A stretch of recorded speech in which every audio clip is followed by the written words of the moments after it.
In the village of Umuka, the nights were never silent. The red earth cooled beneath the feet of sleeping villagers, and the moon hung low, spilling silver light across the thatched roofs. The people of Umuka did not fear the darkness itself, they feared what listened in the darkness. At the heart of the village stood an old shrine, overgrown with vines, dust, and the weight of forgotten years. Inside lay a drum, ancient and enormous, carved from Iroko wood and wrapped in animal hide darkened by time. The elders called it Odionwu, the drum of the ancestors.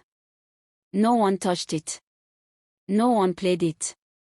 No one even swept near it. For the elders whispered, "When the drum speaks, the living and the dead must listen." Among the villagers lived a boy named Obina. He was small, wiry, and orphaned, surviving by running errands and helping farmers. But he was curious, stubborn, and fearless in ways the elders never understood. Stories meant to frighten children did little to deter him. One night, as the full moon rose and bathed the village in cold silver light, Obina heard it. Boom! Boom! Boom! A slow, deliberate drumbeat, moving through the night air like the heartbeat of some invisible giant.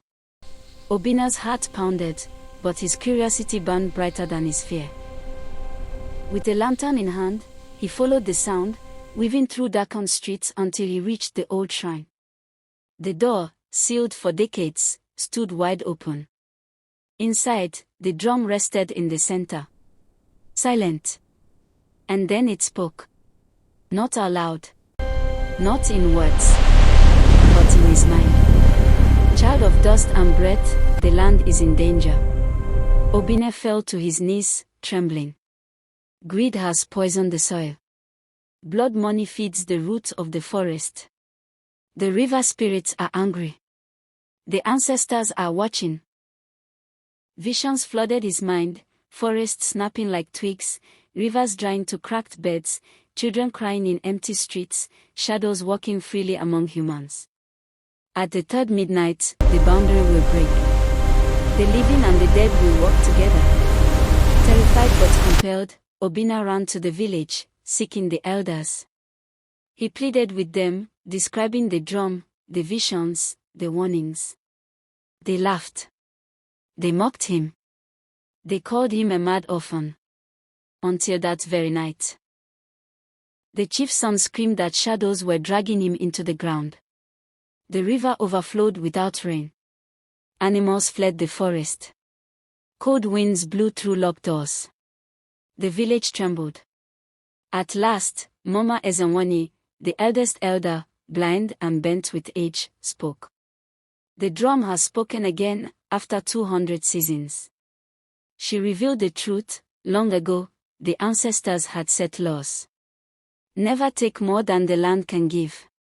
Never spill innocent blood. Never sell sacred land for wealth.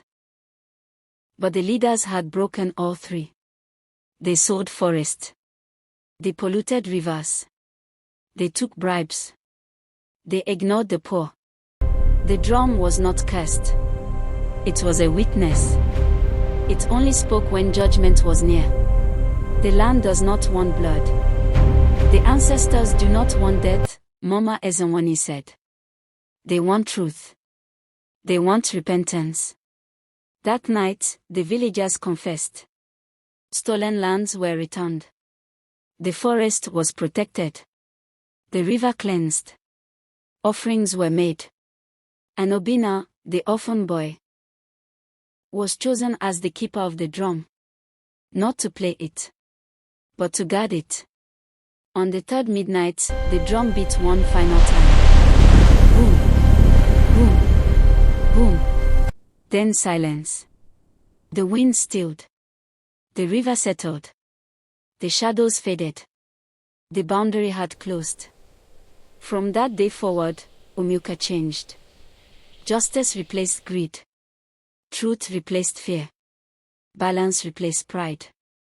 On the shrine, new words were carved. Not all drums are for music. Some are for judgment. Some are for truth.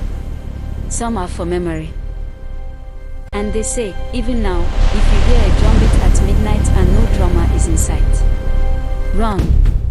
For the ancestors are not calling you to dance. They are calling you to account.